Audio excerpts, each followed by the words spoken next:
Саламатсыздар менің YouTube көрермендерім. 12 және 18 мамыр қандай болмақ байқап көрейік. 12 мамыр дүйсенбі. Бұл күні біздің айымыз шашаян белгісінде тұратын болады.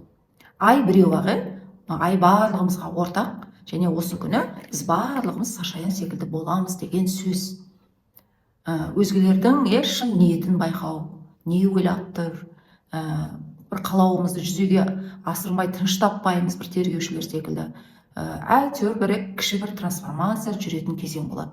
12 және 13 мамыр дүйсенбі және сейсенбі күндері. Үлкен бір ақшалар үшін, кредиттер үшін, махаббаттар үшін, бір денсаулық үшін, қарым-қатынас үшін бір күресіміз болады.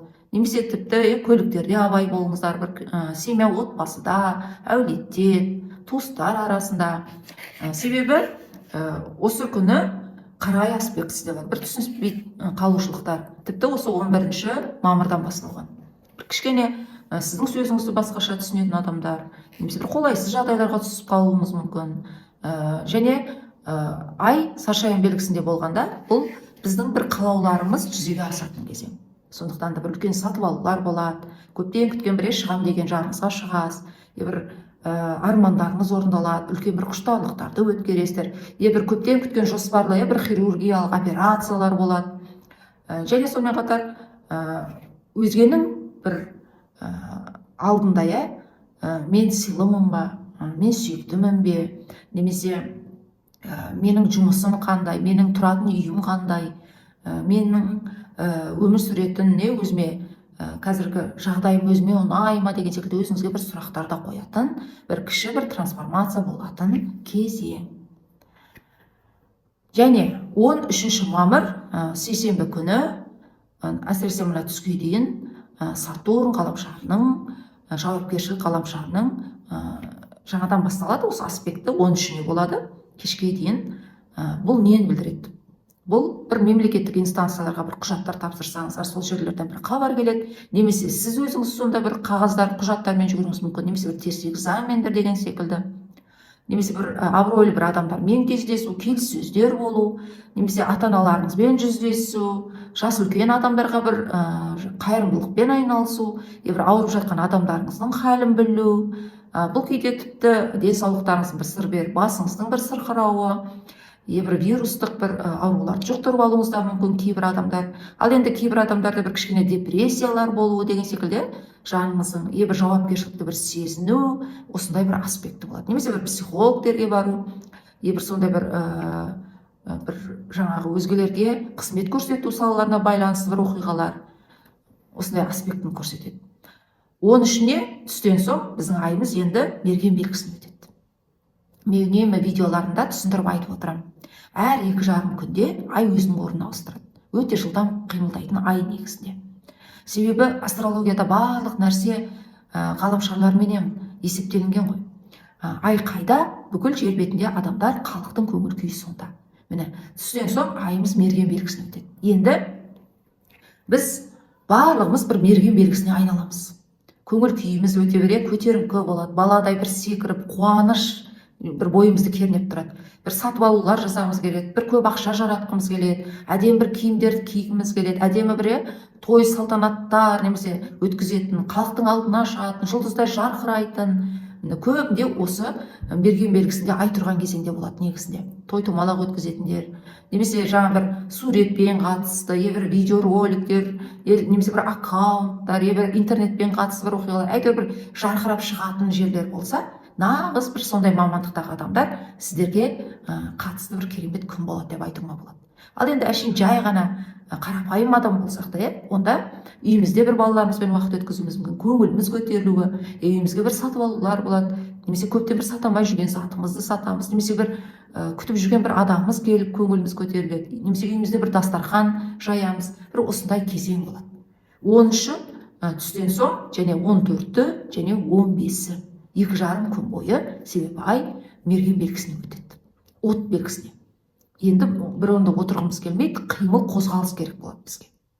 Және оқу білімге де жақсы, клиенттермен жұмыс жасауға. Және осы 14-інде де, 15-інде де, 13-інде де біздің Венера, махаббат ғаламшарымыз, сұлулық, әдемілік ғаламшарымыз біздің от белгісінде тұрады. Өзіміздің әрбір сөзімізде де өте жігерлі боламыз, бір табанды боламыз, сондай. Және кез келген жаңа есікті бір теуіп кіруге күшіміз болады, өте бір сондай. Енді 15 мамыр бейсенбі және 16 мамыр жұма, бұл күндері біздің айымыз тауешкі белгісіне өтеді. Енді барлығымыз тауешкіге айналамыз. Бұл деген не? Сіздерге түсінікті болу үшін мен түсіндіріп айтып отырамын. Бұл кезеңде біз енді тек пайдалы істермен айналысқымыз келеді. Сезімді қояйық дейміз, немесе енді ақша жаратуды қояйық, қыдырдық, ойын сауық бітсін, болды. Енді не істейміз дейміз? Жаңа жұлдыздай жарқыраған киімдерімізді қойып қоямыз. Енді біз жаңағы өте бір жұмыс, бір офис киімдерге, костюмдер, соған құмар бола бастаймыз. Себебі ай тауешкіге өтеді. Енді ақша келетін, немесе бір бизнес, бір клиенттер, немесе ең болмағанда жаңағы тазалық, тастайтын нәрсені тастау, өртейтінді өртеу, телефонымыз, жұмысымыз, магазиніміз, үйіміз, барлық жерде миымыз, барлық жерде тазалықты жүргізуге кірісетін боламыз. Себебі жер белгісінде енді сезім жоқ, сезімдер кезеңінен өттік, от кезеңінен өттік, дүйсенбі, сейсенбі, сәрсенбі, ал енді осы бейсенбі, жұма айымыз біздің тауешкі белгісінде болады. Енді осындай бір жер белгісінде тек қана пайдалы істермен айналысқымыз келеді. Немесе бір пайдалы емдер, немесе үйімізді жөндеу, ақша келетін істермен айналысу, шығыс кірісімізді есептеу, әйтеуір майда шүйде істерді қоя тұру сырып. Немесе майда шүйде нәрселерменен көңілімізді ауламай ең негізгіге көз тігетін фокусымыз сода болатын. Сондай өте салқын қанды, сондай күндер болады. Нағыз құжаттар тапсыруға, бір көптен қалдырып келе жұмыстарыңызбен айналысуға, ақша сол үшін жүгіруге өте бір маңызды күн деп айтсам болады. Осыны пайдаланыңыздар. Және 16 мамыр жұма, бұл күні бұрынғының ғаламшарының аспектісі бар. Бұл не? Не деп тұр? Бұрынғының ғаламшары деген не өзі? Бұрынғының ғаламшары бұл біздің аты айтылып тұрғанда, бұрынғы адамдарымызға ораламыз, немесе бұрынғы әулеттегі адамдарымызбен бір кездесеміз, бір әулетте, дастархан басында, жұмыс барысында, немесе өмірдің өзі бір кеңістіктің өзі бір әйтеуір соған алып келеді. Әйтеуір бұрынғы махаббатымыз, немесе бұрынғы әулеттегі адамдарымыз көптен көрмеген, немесе бұрынғы істеп кеткен бір жұмыстарымыз, немесе бұрыннан бір қойып қойған бір жоспарларымыз, әйтеуір бір бұрынғымен айналысу. Немесе бұрынғы сыныптастарымыз, бұрынғы группаластарымыз, осындай кезең болады. Ал енді кейбір адамдарда бір жалқауланып, бір ұйықтағымыз келетін боламыз. Бір кинофильмдер көріп, ешнәрсе істегіміз келмейді, тіпті бір кейде бір депрессивті бір ойлар да бойымызды бір жаңағы жайлап алуы мүмкін кейбір адамдарда. Бұндай кезеңде әсіресе жер белгілері бұл кезеңде ұтатын болады. Жер белгілері, себебі сіздердің белгілеріңізде тұр қазір бұрынғының ғаламшары. Бұл әйтеуір осы кезеңге дейін бұрынғы бір жұмыс кәсіптеріңіз арқылы, немесе бұрынғы бір адамдар арқылы бір пайдаларды көресіздер дейді. Немесе бір ресурстар келеді, немесе бір әйтеуір пайда деген ол тек ақша ғана емес қой. Бір пайдалы байланыс, әйтеуір бір жерлерден бір ресурстар, пайдалар келу. Пайдалы бір ем алатын бір адамдарыңызды кездестіруіңіз мүмкін, немесе бір таныстар кездестіресіз, бір ақшалар, немесе үйіңізді жөндейтін бір адамдар кездестіресіз, бір сондай бір оқиғалар болады. Және мына алдымызда келе жатқан тамыз және қыркүйек айында осы кезеңде байқаңыздар, 16 мамыр күні, жұма күні өмірлеріңізге қандай бір оқиғалар келді. Себебі соған сіздер әлі ораласыздар, көлемді түрде. Мына тамыз және қыркүйек айында. Егер бір құжаттар тапсырсаңыздар, содан енді осы 2025 жылға бір жоспарларыңыз болған шығар. Үйімді жөндесем деп, немесе той өткізсем деп, немесе тест экзаменнен өтсем деп, немесе бір дипломыма қол жетсем деп, немесе баламды үйлендірсем деп, емделсем деп, әрқайсыңыздар міне. Сол үшін бір сіз қимыл жасайсыз, немесе өміріңізге бір сондай оқиғалар келеді. Әйтеуір соның жалғасын көлемді түрде тамыз және қыркүйек айында жалғастырасыздар. Сол жоспарларыңызды жүзеге асыру үшін, бір ақшалар үшін, осы уақытта бір құжаттар тапсырып бір дайындық жүреді сіздерде, немесе үйіңізге бір жөндеу үшін, ем үшін, бір той үшін, немесе бір бала жоспарлау үшін. Себебі мұны үлкен түрде соған нақты күшіңізді, немесе соған бір ақшалар келеді сол кезеңде, бір құжаттар дайын болады сол аралықта. Енді ары қарай жалғастырайын. 17 мамыр сенбі.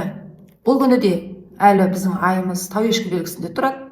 Еш нәрсеге, майда шүйдеге көңіліңді бөлме дейді. Ең негізгі, сіз үшін өте маңызды не қазір? Жұмысыңыз ба, кәсібіңіз ба, ақша ма, махаббат па, ем ба, балаңыз ба? Міне тек сонымен айналысыңыз дейді. Болды.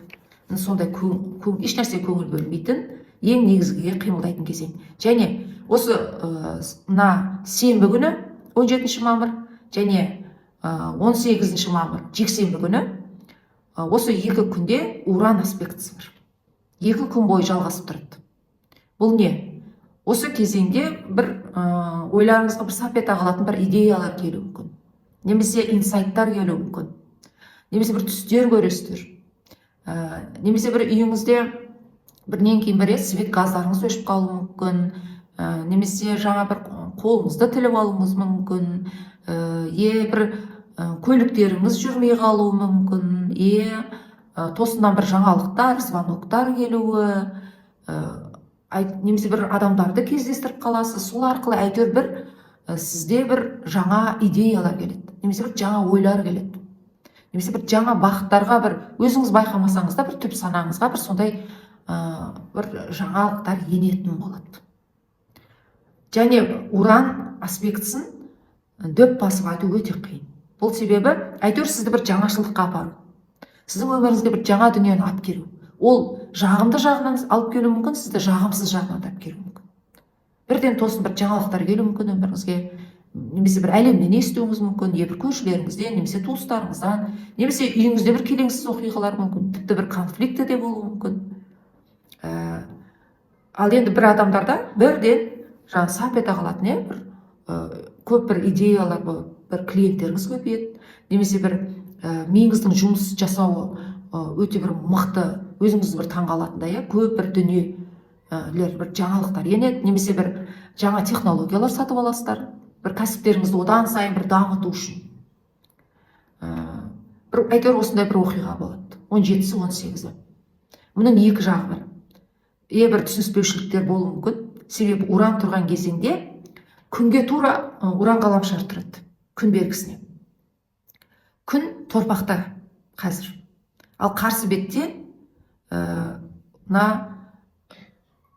осы Уранмен тура бірігуі болады. Бұл нені алып келуі мүмкін?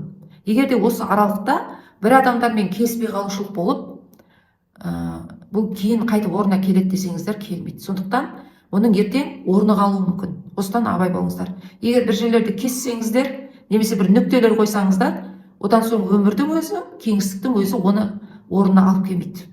Уран себебі оны түбімен жоқ қылады. Егер осы аралықта бір адамдармен келіспей қалушылыққа барып, болды енді деп сондай болса, ол орнына келмейді. Егер бір жұмыстан шығып кетсеңіздер, ол орынға қайта оралмайсыздар. Егер осы аралықтан некеден шығып кетсеңіздер, одан кейін оған ораламайсыздар. Кейін оралам деп қанша қаласаңыздар да. Себебі Уран аспектісі тура осылай әсер етеді. Бұл сонымен қатар бір көптен құтыла алмай жүрген бір қорқыныштарыңыз болса, немесе өзіңіздің бір жағымсыз тастай алмай жүрген бір әдеттеріңіз болса, солардан құтылуға керемет уақыт.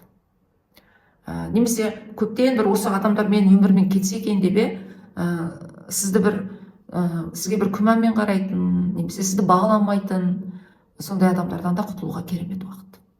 Бір өміріңізге бір жаңалықтардың себебі оның орны бос болмайды ғой, жаңалық келеді себебі. Міне осындай апта болады. Және сонымен қатар Уран аспектісін сіздер 27 мамырда егіздер белгісінде жаңа ай туылады. Содан бастап, сол 27 мамырда байқаңыздар. Сол кезеңде үлкен бірінен кейін бір осы Уранның үлкен түрде көретін боласыздар. Бір үлкен бір кәдімгі таңғажайып бір түс көрулеріңіз мүмкін, өңдеріңіздегідей. Немесе бір үлкен жаңа өзіңіз бір қалауыңыздай бір фотоаппарат сатып аласыз, бір видеокамера аласыз, немесе бір жұмысыңызға бір қажетті бір қозғалтқыштар алуыңыз мүмкін, бір станоктар алуыңыз мүмкін, әйтеуір бір жаңалықтарды енгізетін боласыздар. Немесе жарқ етіп бір халықтың алдына шығасыздар, бір аккаунттар жасайсыздар. Ал енді ондайға мүлдем қатысы жоқ адамдар бірден өміріңізді 180 градусқа өзгертуіңіз мүмкін. Немесе жер егетін, малмен айналысатын адамдар басқа бір кәсіпке айналысып кетулеріңіз мүмкін. Әрқайсыңызда әйтеуір бір жаңалық енетінін көрсетіп тұр. Және бұл жағымды жағына болсын баршаңызға. Ылайым солай болғай. Міне осындай бір керемет апта болғалы тұр. Менің көрермендерім, маған жазылушыларым, маған лайк басушылар, және маған қаржылық жағынан көмек беріп, демеушілерім, маған заказ берушілер, маған лайк басушылар, барлығыңызға көп рахметімді айтамын. Сау болыңыздар.